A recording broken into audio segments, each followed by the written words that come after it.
Okay, this is a video detailing the T-34 rear hull exhaust pipes, essentially. Just do that. Now, because we're cutting these through the gunpowder part, we need to be sure that they don't explode in our faces, which I don't enjoy at all. So just put a bit of water into them, and then you can easily pull out the paper backing. And even though you've washed these in detergent so that they're paintable, they can still explode because they just can once they're dry.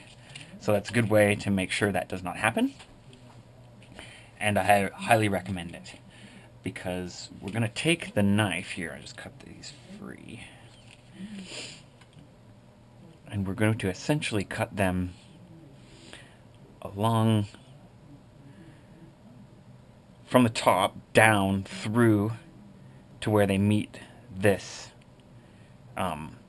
armature they're on. We're just going to cut them as straight up and down as we can.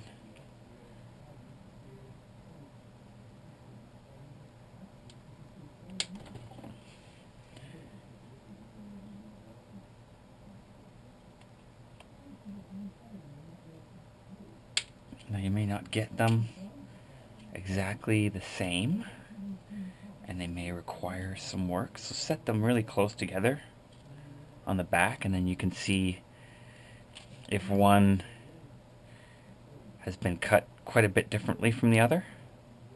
Then you should be able to tell when they're on the back like that. These ones are pretty good, but if they're not matching, you can just be very careful to trying to do this. But you can sort of trim them down a bit. But I am not going to do that because I cut these ones pretty good. So take some full strength glue, because you want to make a good bond between them and where they're going.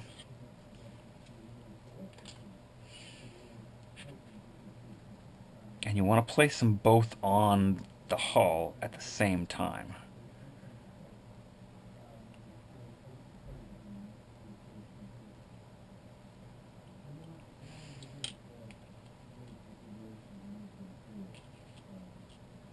So you can kind of move them around and match them.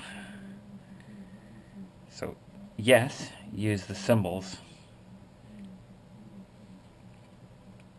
but pay more attention to them looking like they match. Like, so if your 7mm disc isn't perfectly right centered in its place, then you'll need to move them a little bit so they look like they're the same distance from it.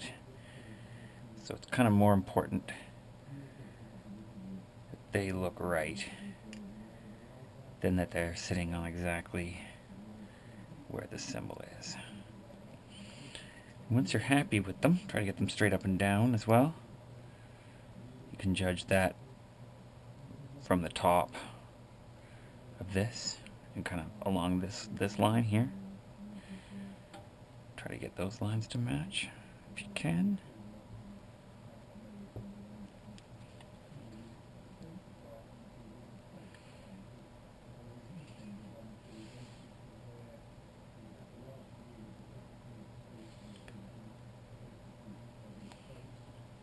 And leave those to dry. I've got some dry ones here that I will show the rest of the process with them. You want those to dry on there solidly, or else they will likely pop off later on. So depending on where kind of you set that and how long you picture the pipes coming out, they didn't come out that far. So I'm going to cut my little pipe ends at about 5mm. But you can cut them as long as 6. And sometimes as short as 4, depending on where you've set these red things. So this is 5mm. Yes.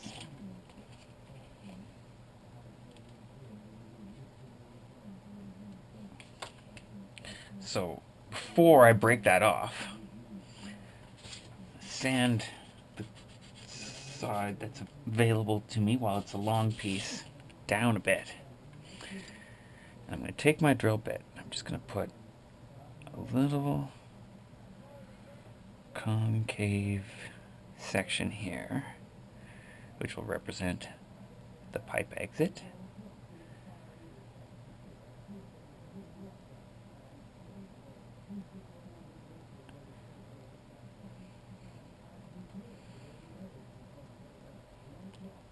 It doesn't have to be deep.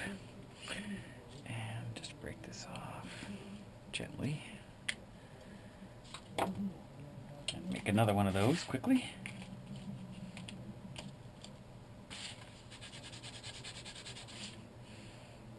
Actually, I'll just go ahead and do this now. When they're cut, they're far too small to try to do this, so just do it before you cut them. Doesn't matter whether you've scored them, obviously, or not.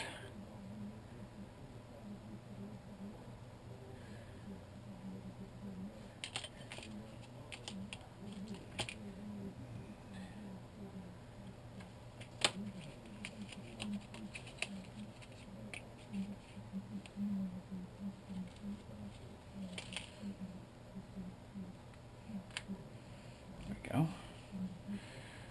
A couple nice little pipes here. So we're going to take some 4-1. Let's do 1. Here we go. 4-1 glue.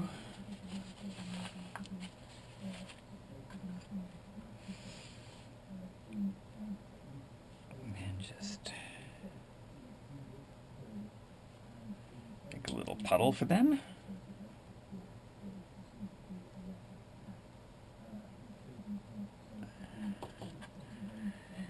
Have tweezers.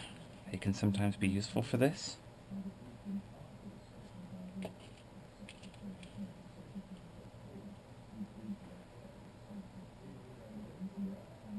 Because you want to get them so they're nice and centered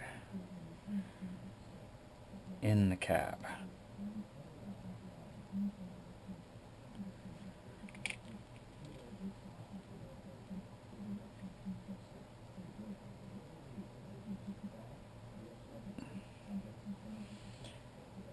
Coming out about the same length from it.